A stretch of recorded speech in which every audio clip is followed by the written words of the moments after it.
Welcome to the South Carolina Chamber of Commerce CEO Corner. I'm CEO and President Ted Pitts, and today we're lucky to have with us Janet Oakley, who's the Secretary of the Department of Transportation here in South Carolina.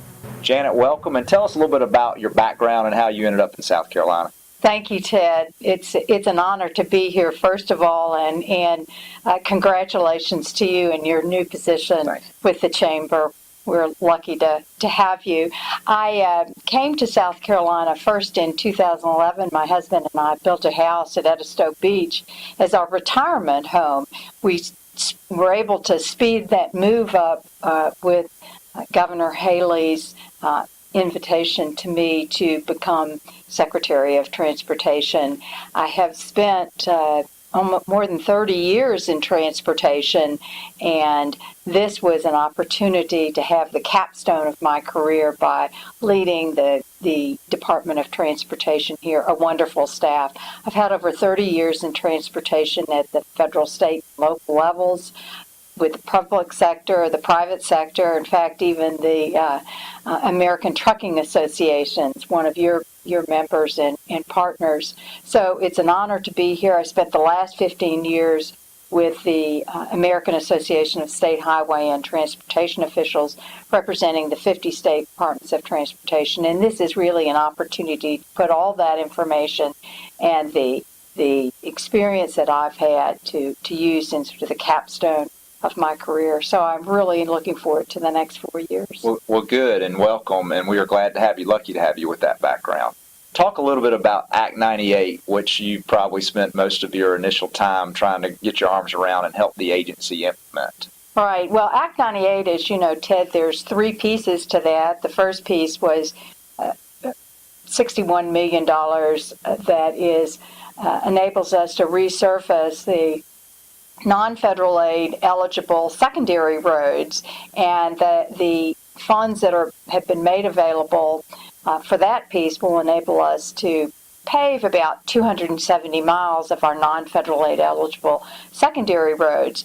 That's a good many roads, miles, but unfortunately our system of non-federal aid secondary roads is about 20,000 miles. So, but we will put those to good use. The second piece is $50 million that's been made available to repair and reconstruct bridges that are either closed or load restricted. And we estimate that we'll be able to repair, renovate about 60 to 90 of our bridges.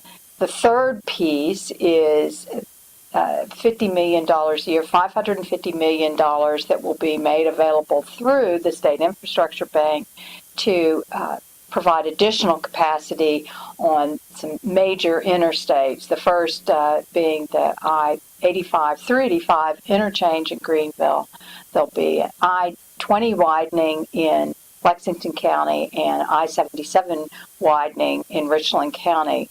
Those projects are underway. We have about $55 million in the resurfacing that is currently under contract, another $122 million that will be out by the end of the year. We have we've been able to speed up what we have been able to deploy in terms of our bridges by at least a year.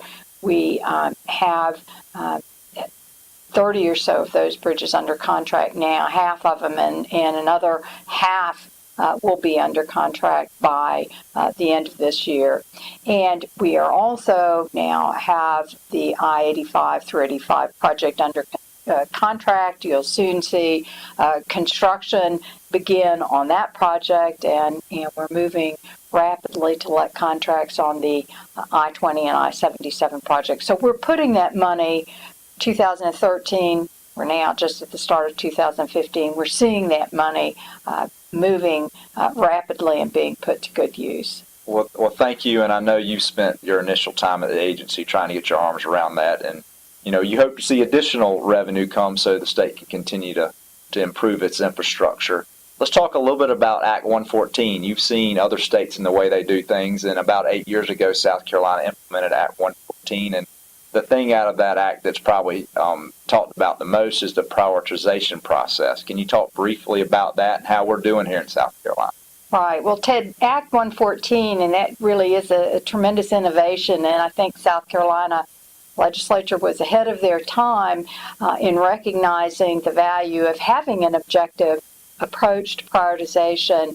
And in fact, North Carolina, just in this past session, enacted similar sort of legislation to have an objective priority process for ranking projects and selecting projects.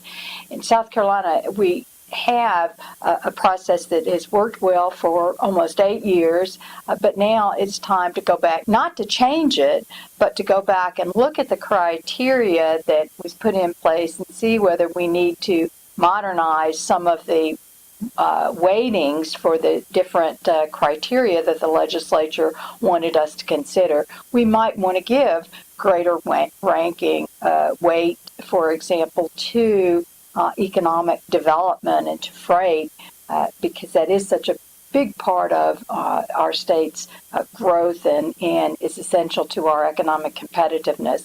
So it's time not to make changes, but to go back and modernize the weightings for the criteria that the legislature put in place. And we're excited to be working with the Commission, Transportation Commission, to look at that and take action this year.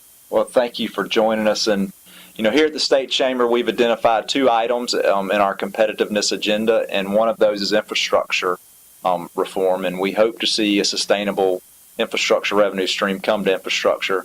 And Janet, we thank you for being over at DOT. Thank you. Thank you.